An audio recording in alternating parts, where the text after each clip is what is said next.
first question is, what inspired you to come to Bullis? Why did you choose Bullis? That's a great question.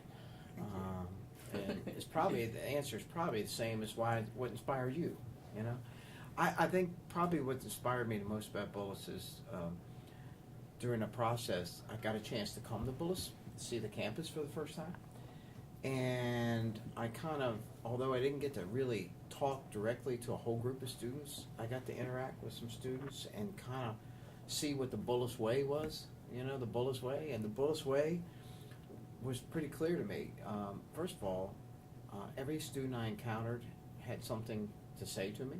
And then number two, just the way that you all carried yourselves with a great deal of pride and respect. And then after seeing the students, I kind of got into really going on the website and kind of studying the school. And I like this idea of 3rd through 12th grade and kind of seeing the 3rd graders start and graduating with them. Not me graduating with them, but you know. But just kind of seeing that. And I think, you know, it has so many opportunities in such a engaging and wonderful, respectful place. So it was pretty clear cut for me. I was more worried about whether I'd be offered a job or not, you know, because then once I started really liking Bullis, there were other candidates who were really good. So that's really kind of what made me like Bullis. You guys. What changes would you like to do at Bullis, and how would you go about that? Well, you know, one thing is I've got to learn a lot about Bullis, meaning that, you know, I've done this for a long time, but I really need to kind of see what the curriculum is and what students want, what faculty want. So I think one of the ways that I'm going about that is kind of putting some committees or task forces together, and I want to have students on it, I want to have parents on it, and faculty on it, and administrators on it to look at some of the issues. One of the big issues that you guys could help me with, and that is that I'm really looking at, you know, the technology that you all use, and you use it in your everyday lives, how we can integrate that into the classroom more, and what that should look like. You know, how should technology complement learning and instruction? So that is something that, you know, I'd like to really have a further discussion about and see if we can't get that done by the end of the year in terms of what it is we want. You know, how do you use technology? My phone. Oh, yeah, my phone. But that's a good question. You know, pretty soon everything's going to be on the phone, isn't it? Mm-hmm. Yeah, my phone and my computer. Yeah. If I'd asked a student 10 years ago what they used, they probably wouldn't have said my phone and my computer.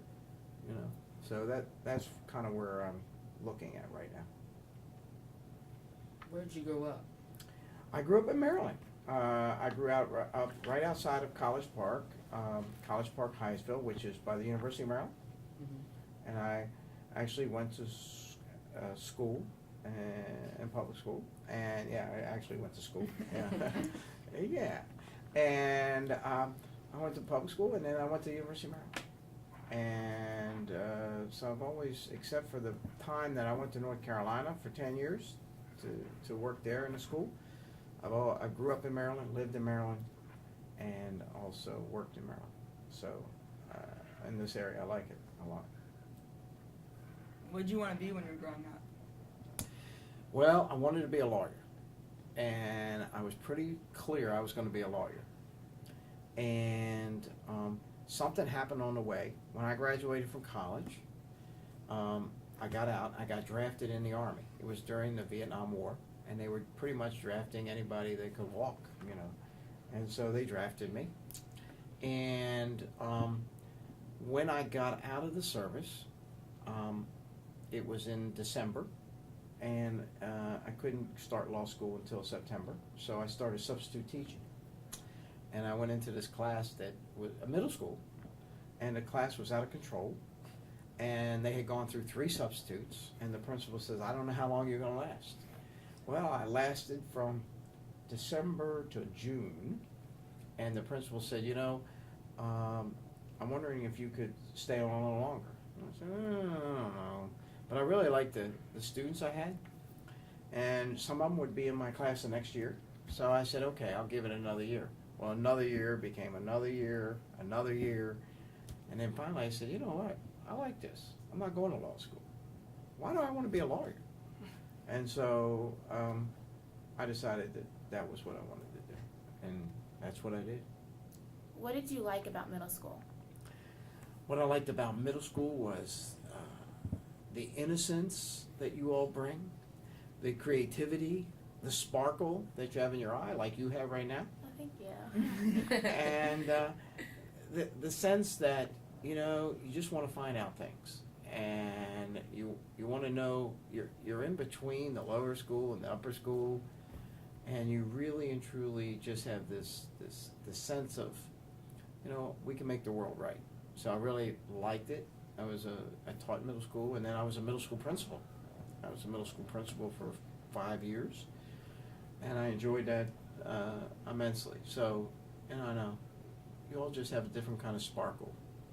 You know, you're kind of grown up, young, getting ready to be young adults, but you're not right there yet. Trying to get me like you are now. What was your major in college? My major in college was, remember I told you I was going to go to law school. Yeah. So it was political science and history, which gave me a really good background. Took a lot of constitutional law classes. And so I really felt, and then I had a lot of courses in psychology. And so I liked that. Psychology, sociology. So I liked that. I liked about people, how people interact, how the political system works, and then with the historical, mostly American history, although I had European history too. I really and truly liked seeing where we'd been and where we could go, and I think history helps you do that. And then the interaction with people, you know, sociology, psychology, kind of what makes us all tick. Why are some people happy all the time and other people are angry, you know, and then how do we deal with certain things, like if we're not having a good day, how do we get out of that? So it helped me a lot. It's a good question. What's your favorite or least favorite thing about being a headmaster at Bullis? My favorite thing about being a headmaster at Bullis is interacting with students, you know, cafeteria, you know, Blair Center, athletics, just seeing you do projects. That's the most enjoyable thing I do. The least enjoyable thing I do is going to some of these outside meetings and responsibilities I have that take me off campus. You know, that while they might be good for the school, and that's why you do them, they're not that they're not enjoyable. It's just not. I'm focused more on you guys, and that's what I really like to do. So probably again, you know, just having this conversation with you, and then also knowing that I'm not going to be off campus for 2 or 3 hours and won't get to see. I might miss something. You know, if I miss something, something exciting could happen, right? And I can miss it, and I really don't like that. So. Did you have any responsibilities as an 8th grader when you were in middle school? Yeah, I had responsibilities that, in terms of personal responsibilities. I grew up. My father grew up on a farm, and my father believed we should get up like at 4:30 in the morning, 5 o'clock, and we should do chores before we go to school, because that's what he did. Yeah. So it was not unlike him to have me outside doing something before I went to school, and that was one personal responsibility that I had. And if I didn't play sports, I wasn't going to get out of the house. I mean, it's just how he was old school. So really and truly, I became like president of the homeroom. I like to organize things. You probably can figure that out, huh? And I like to kind of do that. So my responsibilities usually centered around trying to be some kind of representative for the other students, whether it be representing them because that was just the role I played, or sometimes representing them to the principal or the vice principal. Or, you know, there's things that we would like to see changed. Didn't usually go well, but didn't usually get anything changed, but, you know, it was a good try. What makes school a fun place to be? School